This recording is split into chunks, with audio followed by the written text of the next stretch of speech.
বাইরের খাবার আসলে যতই খাই না কেন তারপরও কিন্তু ঘরের খাবারের স্বাদ কিন্তু সম্পূর্ণ রকমের আলাদা। হঠাৎ করে আমার চিকেন ফ্রাই আর পরোটা খেতে ইচ্ছে করছিল, তো কয়েক টুকরা চিকেন ছিল ফ্রিজে, এখন এগুলা দিয়ে চিকেন ফ্রাই করে ফেলবো।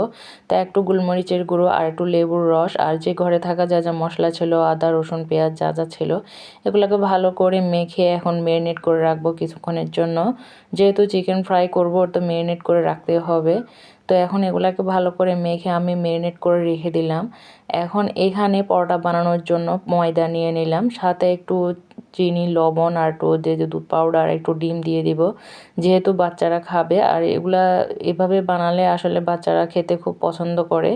তো এখন একটু তেল দিয়ে ভালো করে এগুলাকে মেখে রাখবো। আমার সবচাইতে একটা জিনিসই কষ্ট লাগে যখন ময়দার ডো মাখাতে যায়, আসলে হাতের আসলে প্রচুর এক্সারসাইজ হয়ে যায়।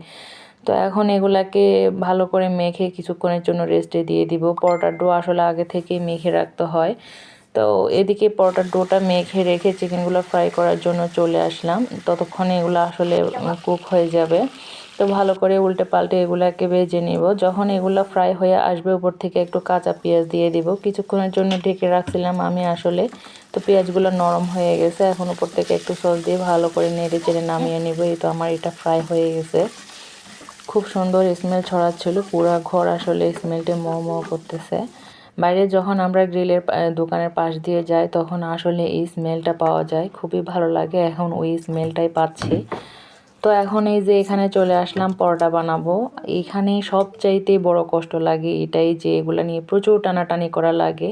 আটা দিয়ে পরোটা করার সময় আসলে অতটা কষ্ট হয় না যতটা কষ্ট হয় ময়দা দিয়ে পরোটা বানানোতে। তারপরও ময়দা দিয়ে পরোটা বানালে পরোটাটা কিন্তু অনেক স্মুথই হয়, নরম থাকে কিছুক্ষণের জন্য। তারপর এই যে এগুলাকে ভালো করে টেনে টেনে একটু ডো করে নেব।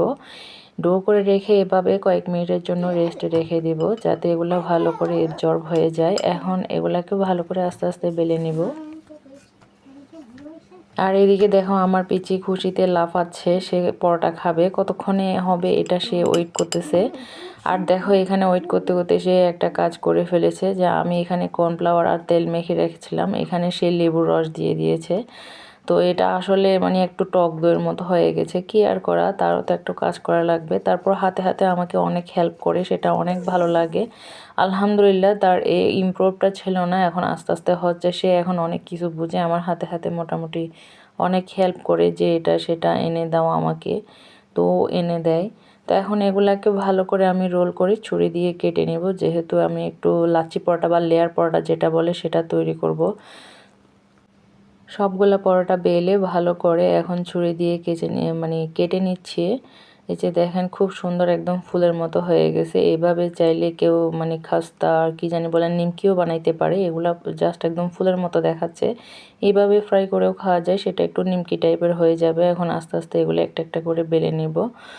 ময়দা দিয়ে পরোটা বানাইতে গেলে আসলে বেলতো কেমন জানি একটু কষ্ট লাগে আমার কাছে। তো এখন এগুলো ফ্রাই করার জন্য চলে আসলাম, ভালো করে উল্টে পাল্টে ফ্রাই করে নেব। এটা এতটা লেয়ার হয়েছে কি বলবো, পুরো একটা লাচ্ছা পরোটার মতো। ফ্রাই করার সময় আসলে লেয়ারগুলো খুলে খুলে আসতেছে, তাও দেখতে কিন্তু ভারী মজাই লাগতেছে। এদিকে দেখো আমার পিচ্ছি আমাকে হেল্প করতেছে, সে শসা আর গাজর কেটে আগে থেকে রেডি। তো এখানে আমি কিছু শসা আর একটু গাজর গ্রেট করে নিলাম। এখন এগুলা দিয়ে সালাদ তৈরি করব। একটু টক দই আর একটু মেয়োনিজ আর একটু ওই যে টমেটো সস দিয়ে ভালো করে একটা সালাদ তৈরি করব।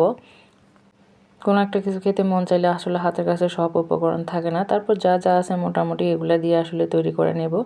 এই যে আমার এখানে পরোটাগুলো রেডি, একদম ফ্রাই করা শেষ। কত সুন্দর একদম লেয়ারগুলো খুলে আসতেছে, পুরোটা একটা লাচ্চা পরোটার মতো, লেয়ার পরোটা যেটা বলে। তো এখন আমি পিচিকে খেতে দিব, সে তো কিন্তু খুব খুশি। তার জন্য আসলে আমি বেশি ঝাল দিতে পারিনি, আসলে বাচ্চা কাচ্চা থাকলে তেমন ঝাল খাওয়া যায় না, তারা আসলে ঝালটা খেতে পারে না। তো এখন তাকে একটা দিলাম খাওয়ার জন্য, দেখি সে কি বলে। আসলে সে ভয়ে ভয়ে মুখে দিচ্ছে যে এটা জাল হবে কিনা, এটা টোটালি একদম জাল হয় না, আসলে ঝাল আমিও খেতে পারি না। তো আসলে কাজ করতে করতে অনেক ক্ষুধা লেগে গেছে, এখন চুপচাপ খেয়ে নেব। তো ভিডিওটা কেমন লাগলে অবশ্যই আপনারা কমেন্টের মাধ্যমে জানাবেন, আর যদি ভালো লাগে অবশ্যই লাইক কমেন্টস শেয়ার করে যাবেন। টাটা, আল্লাহ হাফেজ।